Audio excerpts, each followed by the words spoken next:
Welcome to the Auroville News Podcast, Episode 8. In today's episode, we delve into some crucial updates and stories from the heart of Oroville, whether it's land exchanges, threats to ecological projects, or the challenges facing our senior residents. We are here to keep you informed, engaged, and part of our community's life and challenges. Let's begin.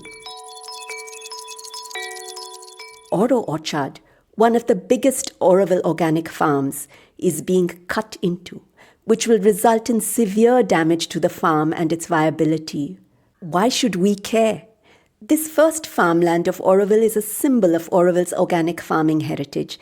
It was purchased by the mother in 1965 and is still stewarded by Gérard, who she appointed in 1968 to grow food for this fledgling community. But recently, a significant portion of this land has been exchanged, raising many eyebrows. Approximately 10 acres, including a cashew tope, coconut grove, one of the two wells for providing water for the entire 43 acres, all the cowsheds, a storage godown, a 100-year-old banyan tree, and a house for Oro Orchard residents have all been traded with a local landowner. The Oro Orchard team was not informed. The exchange has bypassed key decision-making bodies and has not followed any due process.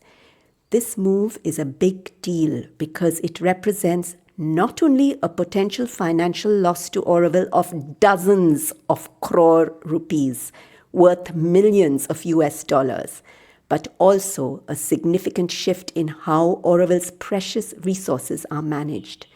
The Working Committee of the Residents' Assembly is looking at the best way to address this important issue, which isn't an easy one. More in the next episode. Let's talk about Pebble Garden, a project that's a testament to ecological restoration. Bernard and Deepika have transformed this once stony and barren land into a flourishing ecosystem. But now it's under threat. Appointees of the governing board and its secretary have allocated a plot of Pebble Garden for construction use, which could disrupt years of ecological progress. Bernard and Deepika are calling for community support and invite fellow residents to send feedback to the Secretary's Town Development Council. This situation highlights the need for a delicate balance between development and preserving Auroville's natural beauty and exemplary ecological work. In a move that sparked widespread concern, the Buddha Garden Farm and the Shambhala Farm, along with the Auroville Dog Shelter, face relocation for a new VIP road. This decision, again made by appointees of the governing board and its secretary, impacts years of community work and effort and raises crucial questions about the future of these projects and the stewardship of Auroville's land. The lack of alternative options or financial support for these relocations adds to the gravity of this issue. Let's shift our focus to a pressing issue of land encroachment. Local businessman and known land grabber PKS has continued to mark and fence Auroville land, sparking distress among residents. Despite appeals for intervention, there's been little response or support from various relevant authorities. The Farm Group's October report reveals significant challenges faced by our farmers. Budget cuts and strained relationships with Foodlink, the recently reconstituted city service in charge of dispatching the farm's harvest, are just the tip of the iceberg. The report also discusses land exchange proposals that could impact farm sustainability, starting with Oro Orchard, as previously reported. Next, let's address the plight of our senior residents. The ongoing review of the Silver Fund policy by appointees of the governing board and its secretary have left many without financial support. This community fund, which was so far being used to support residents over 70 who have been part of the community for a long time, has recently been frozen for new applications. This issue is particularly poignant as it touches on the care and respect for our long-term community members who often dedicated their entire lives to Auroville.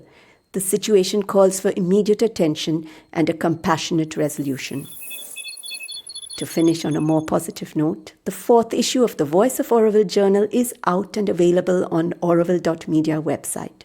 This issue provides a deep dive into the latest events and counter-narratives to some misleading information, as well as an interview with Dr. Debashish Banerjee, founding director of the California Institute of Integral Studies, and an article on integral education in Oroville.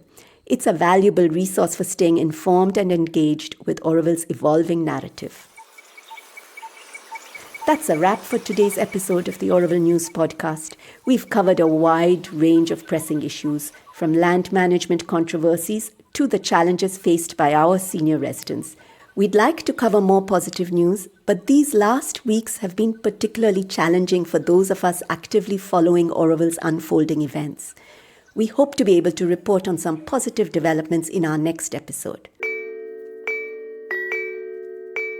Remember, you're part of the story. Your voice, your actions, and your engagement matter in shaping the future of Auroville. Stay informed, get involved, and keep the spirit of community alive despite the challenges. Tides will change with the perseverance and sincere dedication of all. Until next time, remember that together we can make a difference. Thank you for tuning in and take care.